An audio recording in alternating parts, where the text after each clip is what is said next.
ვისაუბრებთ როგორ გავარჩიოთ ასთმა და ქრონიკული ბრონქიტი ორივე იწვევს ქრონიკულ ხველას და ქრონიკული ხველის ტოპ 2 გამოწვევი მიზეზია მოკლედ თუ ადამიანს ხედავს რომ ქრონიკული ხველა ან ასთმა ან ბრონქიტი აქვს ყველაზე მაღალი ალბათობით სხვა რამეები შეიძლება რა თქმა უნდა მაგრამ ტოპ 2 ეს არის ერთმანეთსგან გარჩევა ძალიან მნიშვნელოვანია იმიტომ რომ გამოცდილ ექიმებსაც ეშლებათ ხოლმე ერთმანეთში როგორ უნდა გავარჩიოთ ამიტომ ტოპ 10 გზას ვიტყვით როგორ უნდა გავარჩიოთ ადამიანს აქვს ასთმა და თუ ქრონიკული ბრონქიტი ან მქოდი ამ შემთხვევაში ფილტვების ობსტრუქციული ქრონიკული დაავადება ამ მქოდში ერთიანდება ქრონიკული ბრონქიტიც ქოლგა ტერმინია მქოდი ეხლა რაც შეეხება პირველი მთავარი განმასხვავებელი არის რომ ასთმის დროს ხდება ბრონქების ანთება შეშუპება მაგრამ დროებითი და შეკცევადი ან შეშუპდება შევიწროვდება რომ შეშუპდება ბრონქები მის სანათური შევიწროვდება შესაბამისად და ადამიანს უჭირს სუნთქვა და ახველებს ქოშინებს ხმაური ან სუნთქავს და უფრო შეტევის ხასიათი აქვს მაგრამ რო გაივლის ეს შეტევა რო გაივლის ისევ ჩვეულებრივად ეს შევიწროვება შემცირდება ბრონქები გაფართოვდება და ადამიანი თავს გრძნობს კარგად რაც შეეხება ქრონიკულ ობსტრუქციულ დაავადებას ან ქრონიკულ ბრონქიტს ამ დროს როცა ზიანდება ბრონქები ეს დაზიანება არის შეუქცევადი დაზიანდება და ადამიანი კარგად არ ხდება უფრო ცუდად შეიძლება გახდეს მაგრამ კარგად არ ხდება თუმცა აქვს რა თქმა უნდა მანდაც პერიოდები ადამიანს როცა უფრო ცუდად არის ან ფონური სიმპტომები სულ აქვს მეორე მნიშვნელოვანი განმასხვავებელი რა არის ასაკი 80% ასთმის შემთხვევების დიაგნოსტირება 18 წლამდე თითქმის 80% და ნუ სრულად თუ ვიტყვით სადაც 40 წლამდე თითქმის ყველა შემთხვევა ასთმის უკვე დიაგნოსტირებული ანუ თუ ახალგაზრდა მოკლედ ადამიანი ძალიან მაღალი ალბათობით ასთმა და ამ ქრონიკული ბრონქიტის 80% კიდე ხდება 40 წლის ზევით. ან თუ ასაკიანი ადამიანი, მაშინ ძალიან მაღალი ალბათობით ეს არის ქრონიკული ობსტრუქციული ბრონქიტი. განსაკუთრებით თუ მწეველია. მწეველობას ძალიან მნიშვნელოვანი წონა აქვს. იმიტომ რომ შემთხვევების უმეტესობა ასოცირებულია მოწევასთან, ქრონიკული ბრონქიტი ასოცირებულია მოწევასთან, თუმცა შესაძლებელია სხვა პრობლემებიც, მაგალითად ანტიტრიფსინის დეფიციტი შეიძლება ქონდეს ბავშვს. პატერნი, სიმპტომების პატერნი როგორია, ან მოდელი როგორია სიმპტომების, ასთმას აქვს ფლუქტუაცია როგორ არის? ადამიანი კარგად არის, მე ცუდათაა, კარგადაა, ცუდათაა, ეს შეიძლება ერთი დღის განმავლობაში იყოს. ანუ ერთ დღის განმავლობაში შეიძლება ადამიანი ხან კარგად იყოს, ხან ცუდად, ხან უჭირდეს, ხან არ უჭირდეს და ასე. ანუ ფლუქტუირებს ასთმის სიმპტომები ფლუქტუირებს დღის განმავლობაში და დამოკიდებულია ცივამინჩი გავა ადამიანი თუ არ გავა. გავა თუ სიცივე მოხდება, სუნთქვა გაუჭირდება, ცივრამეს მაგალითად შეიძლება ძალიან ცივ რაღაც შეჭამოს, შეიძლება სუნთქვა გაუჭირდეს ამ დროს. ან შეიძლება მტვერში გავიდეს, მტვერი მოხდეს ცხვირში შეისუნთქოს, სუნთქვა გაუჭირდეს, ხვალა დაეწყოს და ასე.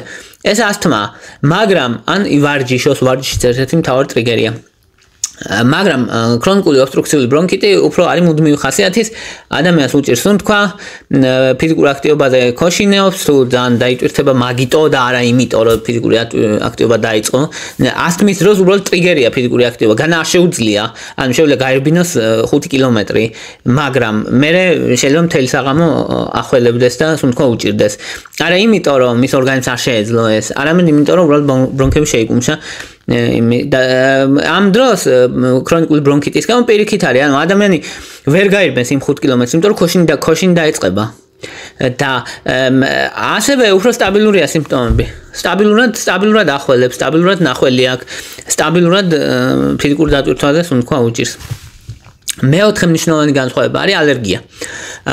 ალერგიულია ადამიანი ასთმის დროს ადამიანს აქვს ან ალერგიული რინიტი, ცხვირიდან ჩამოდის ხშირად, ან იგეთყვის რომ ალერგიულია რაღაცეებზე, ზოგიერთ საკვებზე, ან თვალების კონjunktივიტი ემართება ადვილად და თვალების სიწითლე ემართება ადვილად, ან სეზონურად, ან სიცივის ალერგია, რაღაცა ალერგიას გეტყვის რა ადამიანი, ან ეგზემა აქვს კანზე. რაც შეეხება ობსტრუქციულ ბრონქიტს, არა რამე მნიშვნელოვანი მახასიათებელი არ აქვს. სისხლშია განსხვავება კიდე. სისხლში ეოზინოფილები მომატებული ასთმის დროს არა ყოველთვის 50-60% შემთხვევაში ისიც თუ ალერგიული ასთმა. თუ არა ალერგიული ასთმა შეიძლება არც იყოს საერთოდ მომატებული. ალერგიული ასთმის დროსაც კი არ შეიძლება. ანუ ეოზინოფილებს არ ვეყარდნობით, მაგრამ თუ არის კიდევ ერთხელ გვეუბნება რომ ასთმა. რაც შეეხება ქრონიკულ ობსტრუქციულ ბრონქიტს, C-რეაქტიული ცილა შეიძლება იყოს მომატებული და ნეიტროფილები შეიძლება იყოს მომატებული. არა ყოველთვის, დაახლოებით 50% შემთხვევაში.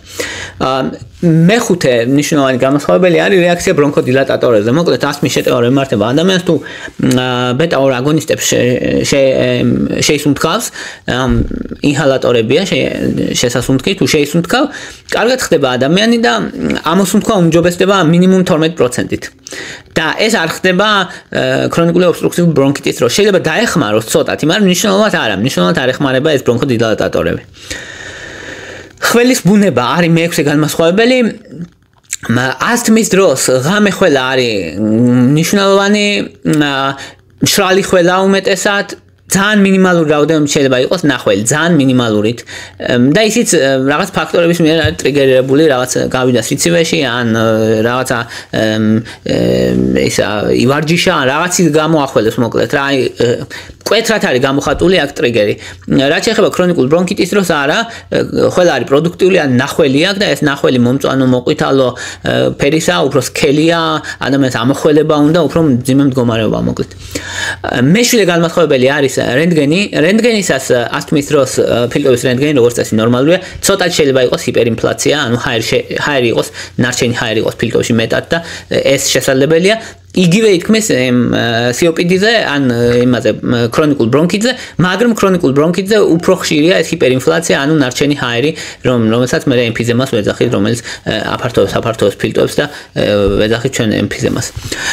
ნახველი ერთ-ერთი მნიშვნელოვანია. ნახველში ასთმის დროს თუ არის ნახველი, უმეტესად არის ღია ფერის, გამჭვირვალე და კუშმანის სპირალებს განარჩევენ და საცობებს, ნახველის საცობებს, რომელიც არის ასევე გამჭვირვალე და არ არის სქელი და არ არის ძლიერი და არ არის ყვითელი და მწვანე და ქრონიკული ბრონქიტის შემთხვევაში აი მწვანე, ყვითელი და განსაკუთრებით გამწვავების პერიოდში სქელია ეს ნახველი, ადამიანს ამოხელება უჭირს და მნიშვნელოვანი მაჩვენებელია. და მეცხრე არის თუ მაინც ვერ ხერხდება გავარჩიოთ ასთმა და ქრონიკული ბრონქიტი, ბრონქების პროვოკაციის ტესტი ქვია და ეს პროვოკაციის ტესტი არის რომ მაგალითად მეტაკოლინის შეასუნთქინებენ ადამიანს ან ჰისტამინს და შეავიწროს ეს ბრონქებს და თუ პროვოცირებს შეტევას, ესე იგი ასთმაა, თუ არ პროვოცირებს, ესე იგი ბქოდია.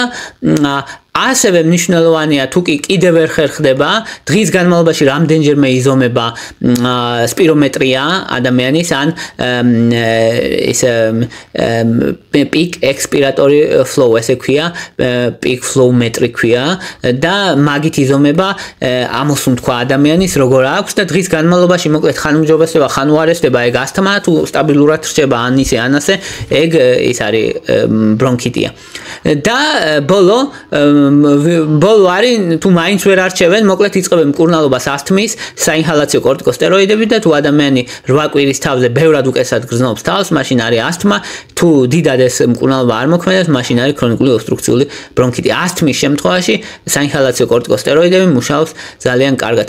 და ბოლოს უნდა ვიცოდეთ, რომ ზოგჯერ ასთმა და ქრონიკული ბრონქიტი არის ერთად, მაგალითად ადამიანი თუ დიდხანს არ აკონტროლებს ასთმას, დიდობაში და ასაკში მე ემართება ქრონიკული ბრონქიტიც და ორივე აქვს იმას, ასთმაც აქვს და ისიც. ანუ გადაკვეთაც არ უნდა აგვერიოს, შეიძლება ადამიანს ქონდეს ორივე, განსაკუთრებით თუ მწევრელია, განსაკუთრებით თუ 40 წელს აცილებულია. და ქრონიკული ობსტრუქციული ფილტვების ქრონიკული ობსტრუქციული დაავადება, მათ შორის ქრონიკული ბრონქიტი და ემფიზემა, ეს ორი დაავადება მოიაზრება მათ შორის, არის გართულება ასთმის, რომელიც ასთმა შეიძლება გართულდეს ამ დაავადებებით, ამიტომ ორივე ერთად იყოს წარმოდგენილი. შედარებით იშვიათია, დაახლოებით ასთმის შემთხვევების 20%-ში ისიც უფრო დიდ ადამიანებში 40-ზე ვინც არიან, ისიც მწევრები ვინც არიან. ამ დროს არის თანაკვეთა როგორც წესი, თუმცა შესაძლებელია სხვა შემთხვევებშიც. ეს იყო რის თქმაც მინდოდა, მადლობა რომ მისმენდით, მადლობა რომ გაინტერესებთ, თუ მოგწონთ ჩემი ვიდეოები დალაიქეთ, თუ მოგწონთ ჩემი არხი გამოწერეთ, მადლობა ინტერესისთვის.